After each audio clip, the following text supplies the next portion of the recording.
സ്ത്രീകൾക്കായി KSRTC നടത്തുന്ന pink bus സർവീസിൽ രോഗികൾക്കും കൂട്ടിരിപ്പുകാർക്കും ആശ്വാസമാകുന്ന യാത്രയിളവ്. പുലർച്ചെ 4:30 തിരുവനന്തപുരം റെയിൽവേ സ്റ്റേഷനിൽ നിന്ന് മെഡിക്കൽ കോളേജിലേക്ക് പോകുന്ന ട്രിപ്പിൽ ഇനി പുരുഷന്മാർക്കും യാത്ര ചെയ്യാം. രോഗികളുമായി എത്തുന്ന പുരുഷന്മാരുടെ യാത്രാ ബുദ്ധിമുട്ടുകൾ പരിഗണിച്ചാണ് കെഎസ്ആർടിസി ഈ ക്രമീകരണം ഏർപ്പെടുത്തിയത്. മെഡിക്കൽ കോളേജിലേക്ക് ചികിത്സയ്ക്കായി പോകുന്ന സ്ത്രീ രോഗികൾക്കൊപ്പമുള്ള പുരുഷന്മാർക്കും സ്ത്രീകൾക്കൊപ്പമുള്ള പുരുഷ രോഗികൾക്കും യാത്ര ചെയ്യാൻ അനുമതിയുണ്ടായിരിക്കും. മറ്റ് പിങ്ക് ബസ്സുകളിൽ ഈ ഇളവ് ലഭിക്കില്ല.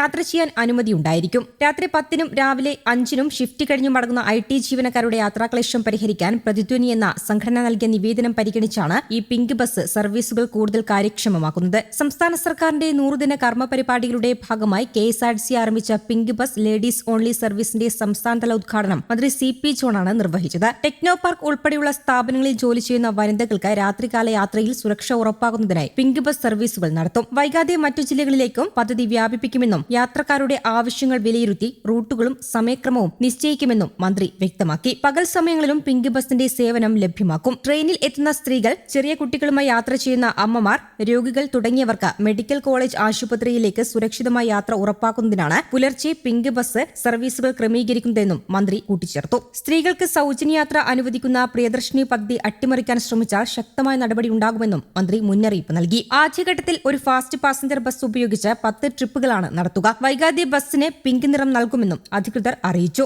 നിലവിൽ രാത്രികാലങ്ങളിൽ സുരക്ഷിതമായ യാത്രാ സൗകര്യങ്ങൾ കുറവായതിനാൽ ഉയർന്ന തുക നൽകി മറ്റു വാഹനങ്ങളെ ആശ്രയിക്കേണ്ടി വരുന്ന വനിതകൾക്ക് പുതിയ പദ്ധതി വലിയ ആശ്വാസമാകും. വരും ദിവസങ്ങളിൽ യാത്രക്കാരുടെ ആവശ്യകത ശാസ്ത്രീയമായി വിലയിരുത്തി മറ്റ് ജില്ലകളിലേക്കും പദ്ധതി വ്യാപിപ്പിക്കുമെന്നും അദ്ദേഹം കൂട്ടിച്ചേർത്തു. സ്ത്രീകൾക്ക് സൗജന്യയാത്ര അനുവദിക്കുന്ന പ്രിയദർശിനി പദ്ധതിയുടെ തുടർച്ചയായാണ് കെഎസ്ആർടിസി ഇപ്പോൾ പിങ്ക് ബസ് സർവീസ് ആരംഭിച്ചിരിക്കുന്നത്. ആദ്യഘട്ടത്തിൽ തിരുവനന്തപുരം നഗരത്തിലെ ടെക്നോ പാർക്ക് റൂട്ടിലാണ് ബസ് ഓടുക. കിഴക്കേക്കോട്ടയിൽ നിന്നും ആരംഭിച്ച് Thampanoor, Pattom, medical college, RCC, Ulloor, Kazhakoottam, techno park, Infosys, Lulu mall, KIMS ആശുപത്രി എന്നീ പ്രധാന ഇടങ്ങൾ വഴിയാണ് ബസ് സർവീസ് നടത്തുക. പിങ്ക് ബസ് സർവീസ് എന്നാണ് പേരെങ്കിലും കെഎസ്ആർടിസിയുടെ പച്ച നിറമുള്ള ബസ്സാണ് സർവീസിനായി ഉപയോഗിക്കുന്നത്. തിരുവനന്തപുരം, എറണാകുളം ഡിപ്പോകളിൽ പുതുതായി എത്തിയ ലിങ്ക് ഫാസ്റ്റ് പാസഞ്ചർ ബസ്സുകളാണ് പിങ്ക് സർവീസുകൾക്കായി ഉപയോഗിക്കുന്നത്.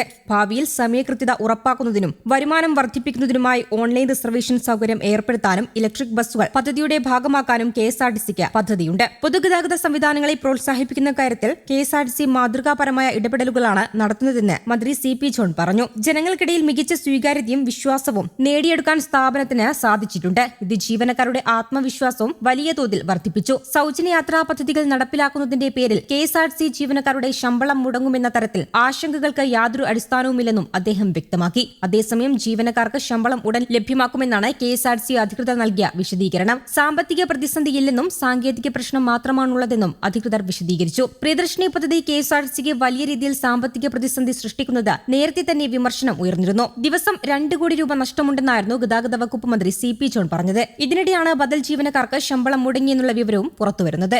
News desk, Kerala Kaumudi.